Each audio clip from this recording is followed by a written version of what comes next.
Welcome.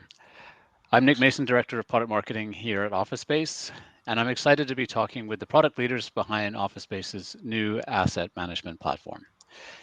In our first part of the series, we talked about our human-first approach to building with AI, not just layering on automation, but creating intuitive tools that support the way workplace teams think and operate. We'll drop a link to that conversation after.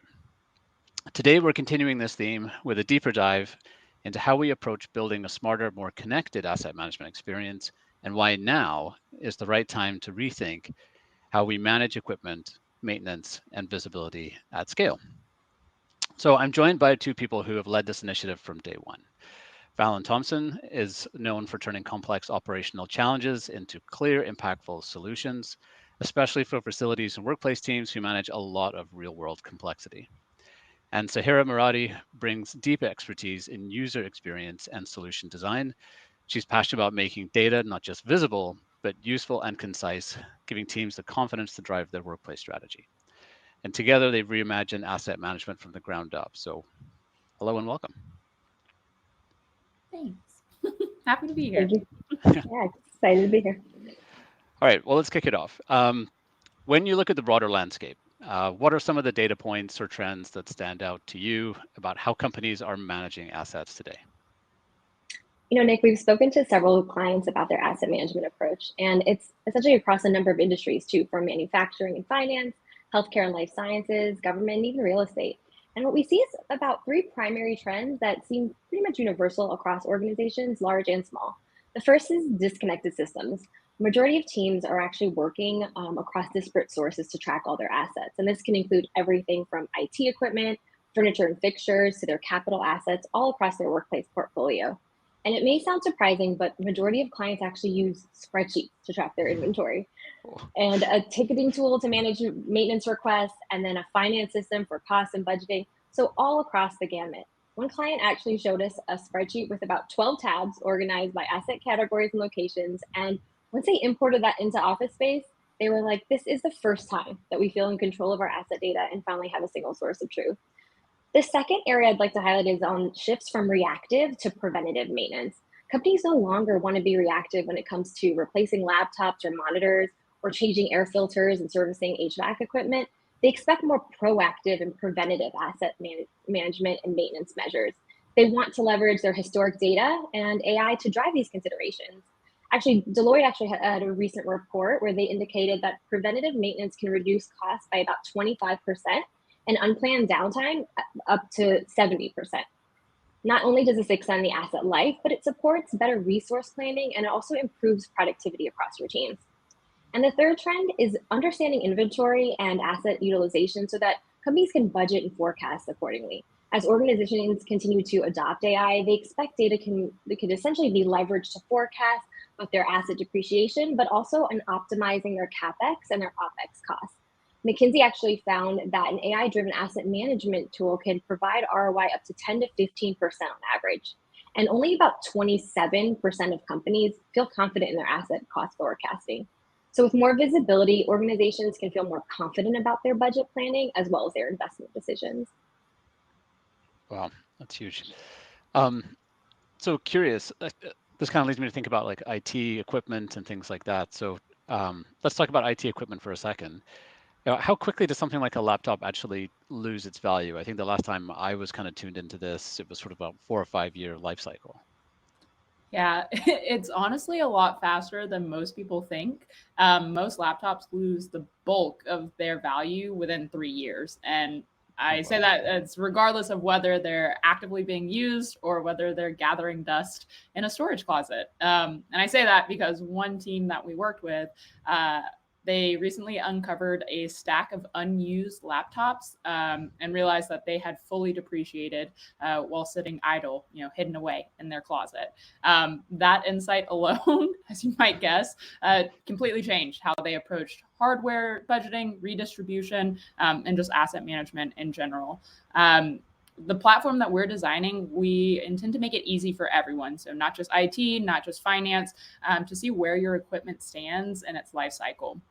So we're doing that by servicing depreciation alongside assignment and utilization data so that teams can make smarter decisions about when to repurpose their gear, when to retire it, and just generally how to stretch every dollar further and make absolutely every cent count. Wow. I mean, just uncovering that must have been an absolute nightmare. But yeah, hidden costs, that which kind of leads me to my next question. So, what are some of the costs associated with poor asset visibility that people don't typically factor in? In addition to what Fallon just mentioned on idle and underutilized assets, which essentially create that higher depreciation as well as storage costs that have no real return in them, there's also excessive redundancy and over purchasing. You can buy assets that you already own and have across your portfolio that you simply can't locate. That essentially inflates capital expenditures, also bloats inventory. And when it comes to repairs and emergency repairs and downtime, there's also hidden costs in last minute fixes, time wasted searching for those assets or resources allocated. That's a loss in productivity. You can miss your service level agreements. And for a lot of customers who potentially serve other clients, this could also be a potential hit to their reputation. There's also regulatory and non-compliance costs. So in the event that you fail your maintenance schedules or certifications, you can also face legal penalties or be denied insurance claims. So there's a lot of additional costs that are associated. And probably the biggest one that we hear about is really on decision making. Without having accurate data on your assets, you often lead to misinformed planning and budgeting. That's essentially results in a suboptimal investments, poor ROI, and unplanned asset costs, which can also come from disposal of assets and replacement when not essentially tracked accordingly. Okay. So at OfficeSpace, we've kind of always been wanting to create great employee experiences through our software.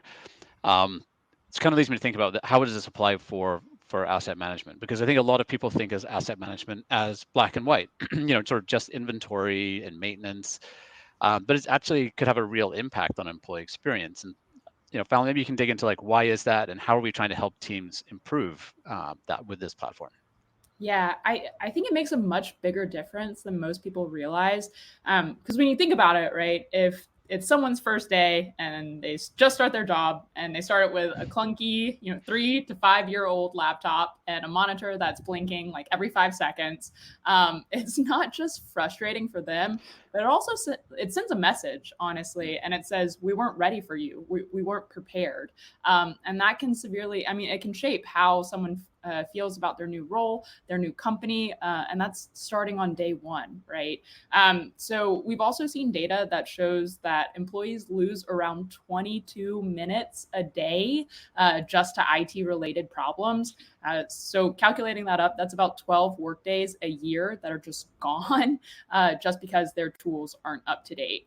So asset management isn't actually just about tracking what you own. It's about making sure the people that are with you have the tools that they need to do their jobs without friction.